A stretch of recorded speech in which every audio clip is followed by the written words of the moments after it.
It is the time of year when students get a much-needed break. We met one recent graduate who has only just begun her journey.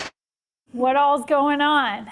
I will be graduating both college and high school, which is crazy to say considering the fact that my parents didn't even get to finish elementary. So just doing milestone after milestone for my family is something I'm very, very privileged and lucky to be able to do. Where Sabrine's parents come from, school isn't free. Education comes at a cost that few can pay. My parents came to the country and the only thing in their mind was to just rebuild. They saw war, they were very young, they weren't able to go to elementary school, go to middle school, go to high school. They had so many dreams, but because of their environment, they had to, in a sense, they had to give up on that. But they never gave up on their children, raising them to treasure education. All of the aspirations my parents wanted, it's now set on me not only to fulfill it, but also to show them that all of their sacrifices, everything that they gave up on, they're able to say, hey, it was actually worth it. Clearly, it was. Sabrine decided to make some sacrifices of her own. Can you think of things you've given up or?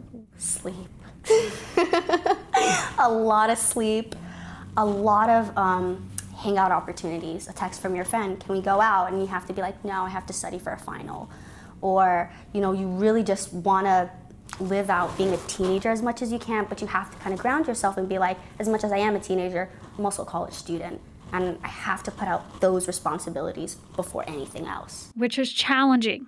At times, the whole situation was too. As a first-generation high school and college student, what was the most difficult thing for me is the fact that I didn't have connections. Especially when it comes to the medical field, you have to be able to shadow a doctor, be able to get an advisor, and it was all of these things that I had no access to. I didn't have anyone in my family who was a doctor. I didn't have anyone in my family who was a college graduate, let alone a high school graduate. And to see, you know, some of my peers be able to wrap those opportunities and I wasn't able to, it was really disheartening because it was like my dreams are just as valid as theirs. It's just that my circumstances are different, and I don't think that should, you know, declare that I'm less deserving of something. And she clearly is deserving. She has 2 degrees and one huge dream. You've always been eye on the prize. Yes. And what is the prize?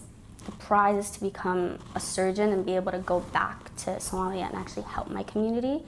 We have a lot of healthcare disparities where I'm from, and so it's kind of up to the newer generation that has the opportunity to not only be able to become educated, but also be able to reach out to other people, learn from new people, gain new perspectives, and go back to our country and fix it, because it's the youth that, you know, help the country rebuild it and save lives. So that's the goal. So you want to physically go back there? Yeah, to try and help the healthcare system in any way possible. And live there? And live there and try and help people. Growing up, I would hear stories coming back from home of people who had such simple illnesses that couldn't be cured. Things that I could go to the hospital and just get a simple shot and I'd live my life. We have the worst child mortality rates back home for something as simple as influenza or malaria. And it's up to people who are Somali to go back to our country and to fix it and to save lives and to make sure that no child doesn't get to live to see their next birthday over something so simple as a measles shot. So she's all in on that dream, heading to the University of Minnesota as a junior, pre-med. And she wants to pave the path that she was never able to walk. You want other people to have the support you didn't. Yeah. Tell me about that. I know that it's very difficult to put yourself out there and cold email a bunch of doctors and be like, hey, can I be able to shadow you? Can I work with you? Can I get volunteer hours? And I know it was difficult for me, and the last thing I want to do is to make it difficult for another person and for them to think that their dreams and their aspirations don't matter. And so what I really want to do is create a nonprofit to make it easier for first-generation high school students who are interested in STEM or medicine to be able to pursue their dreams and be able to connect them with doctors, with engineers, with scientists, with people that they hope one day to be like. So she'll keep working for those who came after her and those who came before her. There's a Somali saying where basically your parents are your back, they're your shoulders, they're your legs, they're your eyes, and they're your heart.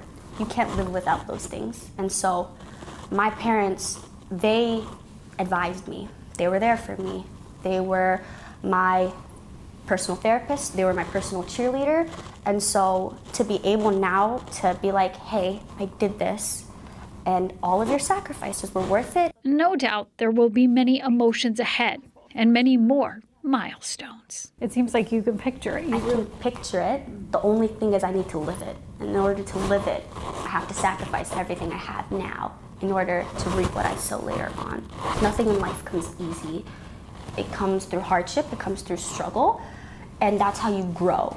And when you grow, I mean, it's like a flower. Then you bloom and you're very happy and you're successful. So that's kind of what's helping me just push on, even if it's tough, even if it's hard, even if I'm like, you know what, I really want to give up. I really want to get a night's sleep.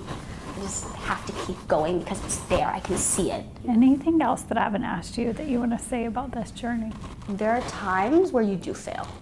There are times when it seems as if you've hit rock bottom, but you have to get up. It's a very cliche thing, but you really do need to get up.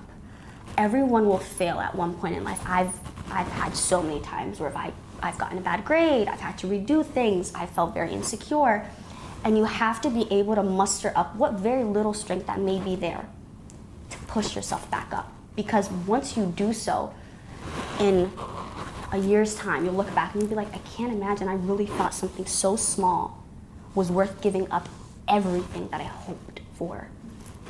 So that's something I think is really important, because I think a lot of people can relate to that. They can relate to that feeling of struggle, of hardship, of I'm not good enough, but they have to remind themselves that those are 1% of the 99 things that you feel. 99% of you wants it. You can't let that 1% get to you and stop you from fulfilling your dreams. Sabine, I believe you'll do anything you want to do. Hopefully. Sabine graduated simultaneously with an Associates of Liberal Arts and Sciences from Anoka Ramsey Community College and high school. She got that diploma from Irondale High School. Up next, her Bachelor of Human Physiology and a Bachelor of Public Health from the University of Minnesota, Twin Cities. And as you heard, she is on the pre-med track. We'll have to follow her journey.